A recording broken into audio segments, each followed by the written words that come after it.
केजरीवाल, भ्रष्टाचार का एक ही काल, भ्रष्टाचार का एक ही काल। भारत माता की। एक बार जोर से, पूरे दिल से भारत माता का जयकारा लगाएंगे। भारत माता की। पीछे तक सब लोग मुट्ठी बंद करेंगे, हाथ ऊपर करेंगे और पूरे दिल से बोलेंगे, भारत माता की। इनकलाब, इनकलाब, वंदे वंदे। आज उत्तर प्रदेश के कोने कोने से आए हुए सभी भाइयों बहनों, माताओं, बुजुर्गों, बच्चों, आप सब लोगों को मेरा नमस्कार, सबको मेरा प्रणाम। मैं जहां तक देख रहा हूं, सभी दूर दूर तक लोग नजर आ रहे हैं, दूर दूर तक इतनी भारी संख्या में तिरंगे ही तिरंगे नजर आ रहे हैं। आप सब लोगों का शुक्रिया अदा करना चाहता हूं कि उत्तर प्रदेश के कोने कोने से, दूर दूर से आप लोग इतनी भारी संख्या में समय निकाल के चल के आए हैं, इसके लिए बहुत बहुत शुक्रिया। दोस्तों, पिछले चुनाव में 2017 में भारतीय जनता पार्टी के देश के सबसे बड़े नेता ने उत्तर प्रदेश में आके कहा था कि अगर उत्तर प्रदेश में कब्रिस्तान बनते हैं तो शमशान घाट भी बनने चाहिए। पिछली बार भारतीय जनता पार्टी के सबसे बड़े नेता ने आके कहा था कि अगर उत्तर प्रदेश में कब्रिस्तान बनते हैं तो शमशान घाट भी बनने चाहिए। दोस्तों, पुरानी सरकारों ने उत्तर प्रदेश में कब्रिस्तान बनवाए। योगी जी ने पिछले 5 साल में केवल और केवल शमशान घाट बनवाए। आज मैं आपके बीच में आया हूं, एक मौका दे दो, आपके बच्चों के लिए स्कूल बनवाऊंगा और आपके परिवार के लिए अस्पताल बनवाऊंगा।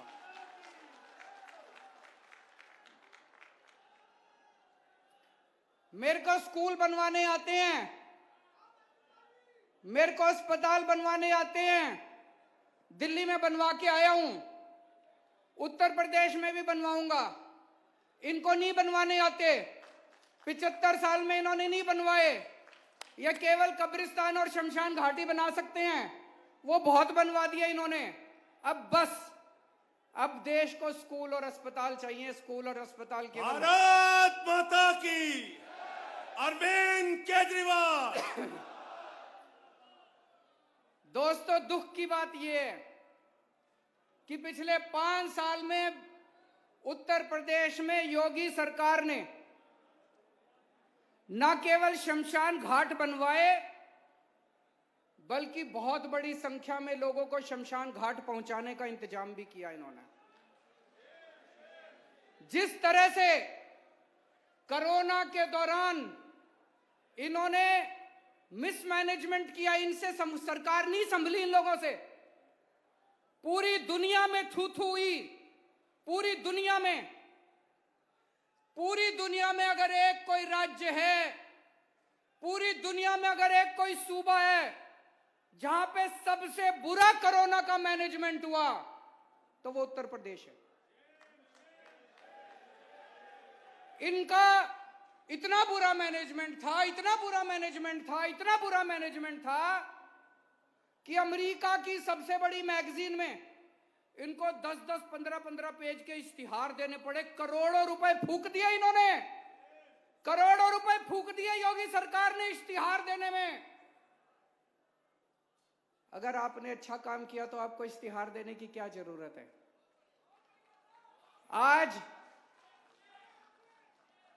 पूरे देश के किसी कोने में चले जाओ, एक एक आदमी कहता है यार दिल्ली में केजरीवाल सरकार ने कोरोना बड़ा अच्छा मैनेजमेंट किया। कहता है कि नहीं कहता?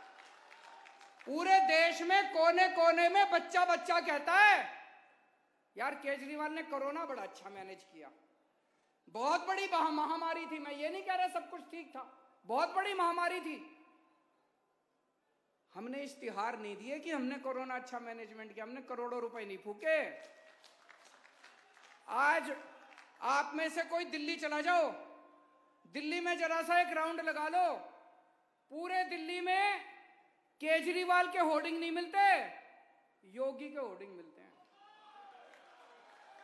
आज पूरी दिल्ली में मैंने काउंट करवाए, दिल्ली सरकार के 106 होर्डिंग लगे हुए हैं और योगी जी के 850 होर्डिंग लगे हुए हैं। कई बार तो मेरे को लगता है ये पता नहीं उत्तर प्रदेश का चुनाव लड़ रहे हैं कि दिल्ली का चुनाव लड़ रहे हैं। तो दोस्तों, इन्होंने आपकी खून पसीने की कमाई का पैसा जो आप टैक्स के रूप में देते हो, करोड़ों करोड़ों रुपए फूक दिया इन्होंने इश्तिहार में, इश्तिहारबाजी में। क्यों? क्योंकि इन्होंने, इनके बस में इनसे सरकार नहीं चली, तो इन्होंने 5 साल में केवल शमशान घाट बनाए और जनता को शमशान घाट बेचने का इंतजाम करा। दोस्तों, मैं बाबा साहब अंबेडकर का बहुत बड़ा फैन हूं। फैन नहीं हूं, भक्त हूं मैं। भक्त भी नहीं हूं, पुजारी हूं मैं। पूजता हूं बाबा साहब अंबेडकर को मैं जितना उनके जीवन के बारे में पढ़ता हूं, जितना उनको पढ़ता हूं, उतना मन में ताज्जुब होता है, यार ऐसा आदमी हो सकता है क्या? ऐसा इंसान था क्या दुनिया के अंदर? एक इतने गरीब से गरीब घर में जन्मे, बेहद गरीब घर में जन्मे, बचपन से छुआछूत बर्दाश्त की, अन्याय बर्दाश्त किया। और भाई साहब, उस जमाने में अंग्रेजों के जमाने में विदेशों से 2-2 पीएचडी की डिग्री लेके आए थे, एक लंदन से और एक अमेरिका से। आज यहां इतने सारे लोग बैठे हैं, मेरे को नहीं लगता यहाँ 4 या 5 से ज्यादा होंगे जिनके बच्चे अमेरिका लंदन में पीएचडी की डिग्री ला सकते हैं। आज के दुनिया में भी पीएचडी और लंदन से डिग्री लानी बड़ी मुश्किल है। नहीं, बहुत पैसे लगते हैं, स्कॉलरशिप आराम से नहीं मिलती, बहुत मुश्किल है पीएचडी की डिग्री लाना। उन्होंने एक नहीं 2-2 पीएचडी की डिग्री लंदन से और अमेरिका से 2-2। उस जमाने के अंदर में बीच में मैं पढ़ रहा था, लंदन में उनकी डिग्री छूट गई, पैसे खत्म हो गए, वापस आए, यहां पे पैसे कमाए, फिर अपनी डिग्री पूरी करने के लिए दोबारा लंदन गए। क्या आदमी थे यार, क्या इंसान थे। उन्होंने मास्टर्स मतलब एमए, एमएससी, आपको पता है कितनी डिग्री ली थी मास्टर्स में? 1 नहीं, 2 नहीं, 3 नहीं, 4 नहीं, 62 एमए की थी उसने। 62 विषयों के ऊपर, 62 सब्जेक्ट्स के ऊपर एमए करी थी। भारत का संविधान लिखा, ये तो सब जानते हैं। बाबा साहब का एक सपना था। बाबा साहब ये समझ गए थे कि समाज को बराबरी तभी मिलेगी जब हर बच्चा अच्छी शिक्षा पाएगा। शिक्षा पाना जरूरी है। बाबा साहब का सपना था इस देश के हर बच्चे को, चाहे वो गरीब के घर जन्मे, चाहे वो दलित के घर जन्मे, चाहे वो एससी के घर जन्मे, चाहे वो ब्राह्मण के घर जन्मे, किसी भी बच्चा, जो इस देश में बच्चा पैदा हो, उसको अच्छी शिक्षा मिलनी चाहिए। बाबा साहब का सपना था। आज 70 साल बाद भी हम सपना पूरा नहीं कर पाए। मैंने कसम खाई है, बाबा साहब का सपना मैं पूरा करूंगा।